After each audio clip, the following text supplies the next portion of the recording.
Broadcasting live from the beautiful Hyatt Regency Savannah for Georgia Economic Developers Association 2022 Conference. It's time for Association Leadership Radio. Brought to you by the Georgia Center for Employee Ownership.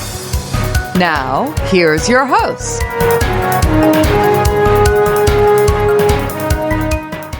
Lee Cantor here, broadcasting live from the Georgia Economic Developers Association. Having a great time in Savannah, Georgia. This is a great event. People are excited to be here, and we are so excited to have this next guest, Randall Toussaint, and he is the Economic Development Director for the city of Johns Creek. Welcome, Randall. Hey, how are you? I am doing well. I'm so excited to learn what you're up to. Tell us a little bit about your role and how you're serving folks in Johns Creek. Sure. I'm our city's Economic Development Director, and my role is to help recruit new companies to move into our community and then to help the local companies to grow and expand. And then I focus specifically on implementing a few of our city council's key priorities, like developing our brand new town center. Now, what brings you to this event? Why is this event important to you and being part of the GEDA? Oh, I've got to tell you, GEDA is an incredible organization. It really brings together both the economic development professionals from the local areas within Metro Atlanta as well as rural Georgia. And, I've been coming to this convention for quite a while now, and it's been instrumental in my career and then also with building relationships all throughout the state. Now, some of the purpose of our show is to talk about being involved in associations. So has being involved in associations impacted your career in a positive way? Is that something that's kind of a thread throughout your career? Absolutely. I think there is an opportunity to learn when you go through trainings or through an academic curriculum, but through associations, you're able to ask those questions that aren't classroom based. You're able to learn from those who've done this before and have really cut their teeth in the profession. And I've benefited tremendously just from those relationships, that tutelage, and that guidance. Now, I think for young people, being involved in associations is really instrumental. And I don't know, are you seeing that today as well, where young people are embracing getting involved, volunteering, taking leadership positions? Because I think it could impact their career and accelerate their career if they do it right. I couldn't agree more. In the post-quarantine era that we're in now, it seems as though more young people are wanting to figure out ways to become more engaged, but also want to do it in a way that's more meaningful than ever before. Mm-hmm. And I think through associations, we're able to collaborate and explore how the different committees within each association can really dive into tapping into that need. I think with GEDA, it's a great example. As we speak right now, there's a new member orientation that's going on. And then immediately after that, they're going to have a luncheon that's going to bring in the old timers such as myself, and then allow us to just collaborate and chat with them and give them some guidance just on their trajectory within the field. Now, do you find this association very collaborative? There's a lot of kind of everybody helping each other, or is it kind of not that way? No, this is built as a collaborative organization. I think this particular conference is one that everyone circles on their calendars, just so that way we can make sure we are all in Savannah for the annual conference, so that way we can connect with one another. And you'll see the sessions that they host are very, very lucrative and give great information. But the real interesting thing happens outside the sessions, in the hallways as you're walking through the area and talking with folks who might be in a rural community, but have already figured out some of the solutions to some of the things that we're seeing in the Metro Atlanta area, and vice versa. So it's definitely collaborative. It's also collaborative in terms of the range of partners that are here. You'll see folks from the state level at the Georgia Department of Economic Development, and then the local municipalities as well as county level.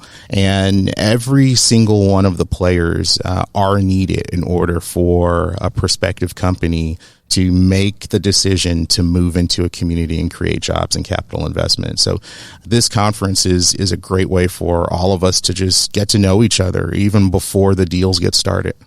So for you, what is kind of something that'll get you high-fiving your team at the end of this conference, saying that, hey, we did it?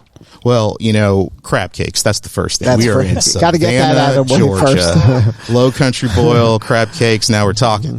But I think for our team, Johns Creek is a community that's focused on healthcare, wellness, and innovation. For us, we're trying to attract more companies that are kind of focused on that innovation trajectory. And we're also working on redeveloping some vacant sites. And for me, the big reason I was looking forward to this conference was to chat with a few folks who've already done that, not just in the metro area, but also in the coastal area down here in Savannah. And, for a high five moment for our team, will really be being able to come back home to the city of Johns Creek with some great best practices and some examples about how things like public-private partnerships and collaborative approaches to economic development have already demonstrated huge returns. So for firms that are outside of Georgia that are looking for a place like Johns Creek, what's kind of your elevator pitch to them of why they should consider Johns Creek? Yeah, Johns Creek, it's interesting. We're just outside of the city of Atlanta. We're outside of the perimeter there, but we are only a community that's been in existence for about 15 years. We just had our anniversary not too long ago. Even though we're only about 84,000 people large, or our population's only about 84,000 people, rather, we are the 9th largest city within the state of Georgia. So that just shows the amount of growth that's happened in our community. But we're also ranked among some of the most affluent communities within the nation. We also have some of the top schools within the state of Georgia, and we have a great quality of life, a great place to do business. And for us, as we start to grow and attract more life science and wellness and innovation firms, our goal is to grow, but not at the expense of really what the community has become known for and what our residents hold dear. And if they're looking for employees, the talent level is definitely there, right? Between the universities and the people who are living there and might be working right now for another organization, there's a lot of smart people that are living in Johns Creek. It's so true. We have the largest concentration of IT and wellness innovation professionals within the Metro Atlanta area. And Metro Atlanta ranks among some of the top areas in the country for that. The other interesting thing is because we're the home of Emory Johns Creek, which is a learning hospital that's focused on innovation and clinical trials and really dives into kind of that technology component of healthcare. We have one of the largest clusters of medical office professionals within the state as well. That has allowed us to be a strong hub for talent in a wide range of areas. So things like engineering, robotics, technical skills, mechatronics, those are all taught not just in the region's technical colleges and universities, but in our local high schools, which has helped them to become some of the top-ranked high schools in the nation. Now, can you talk a little bit more about the healthcare IT scene there? There's so many companies in that vicinity that are in healthcare IT. When you come to a Johns Creek, you have access to a ton of organizations, enterprise level, as well as startups. If you're a startup in anywhere in the country, you should consider relocating or at least having an office there, wouldn't you think? Absolutely. Call me. We, just like you said, we have a wide range. When you start thinking about like the manufacturing side of the life sciences sector, names like Alcon, which used to be Ciba Vision, come to mind. They make 93%, I believe it is now, of all contact lenses that are sold throughout the United States. They do a lot of third-party labeling for other countries. Their largest manufacturing center is in Johns Creek, as well as their research and development facility. I mentioned Emory before, but just in between Emory and Emory Johns Creek Hospital and Alcon's facility, we just landed, and the governor of Georgia was so gracious in announcing it. We just landed Boston Scientific's new $62.5 million facility for research and development and logistics. So they're starting to get rocking and rolling in Johns Creek. And then on the smaller startup level, we now have partnered with the local Chamber of Commerce to launch a small business center that can actually help folks go from having an idea to developing a business plan to partnering with the larger companies that are within our area. So call us. Johns Creek, I think, is definitely open for business, and we love working collaboratively with folks who believe in innovation and want to try to test out products and ideas. Now, are you seeing that as a trend, more and more economic development organizations creating these kind of incubators and creating kind of a path for a startup to kind of be born, as well as to partner with the other kind of cluster folks that are in there, as well as the university, especially you have such a great ecosystem there?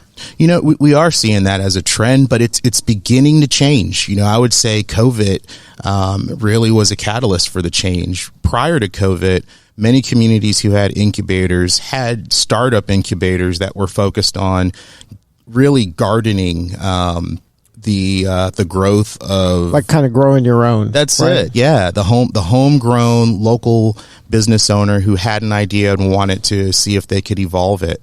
I think now the trend that we're starting to see take off is that there needs to be an additional step after that, where there has to be some nurturing and incubating, and then also some additional add-on resources to connect the companies after they become startups to both the financial resources that they may need in terms of venture capital, as well as innovation partners. And one unique thing about the state of Georgia is we're home to quite a few number of Fortune 500 level headquarters who all have innovation centers, mostly concentrated within the Midtown area of Atlanta. And, you know, even as a suburban community in Johns Creek, we're recognizing that many of our startups can take that leap and, you know, begin some dialogues with some of these larger Fortune 500 companies about how their innovative product could actually contribute to the growth of a Fortune 500 company's solution-oriented focus around their problems. And I think that's the direction we're starting to notice these incubators and accelerators going into. It's like it became something more than just a place where you can get your how to start a business guide. And now it's evolved into, well, let's see who we can collaborate with. Right, to take you to the next level. Yes, sir. So what do you need more of? How can we help?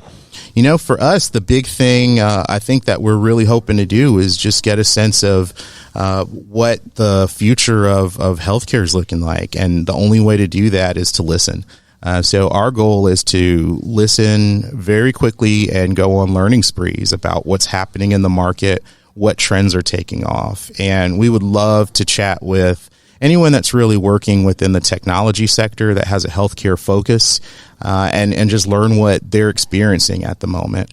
The other thing that we're trying to do is to make sure that as our community grows, we've got a great story, and we just have to get the word out about it.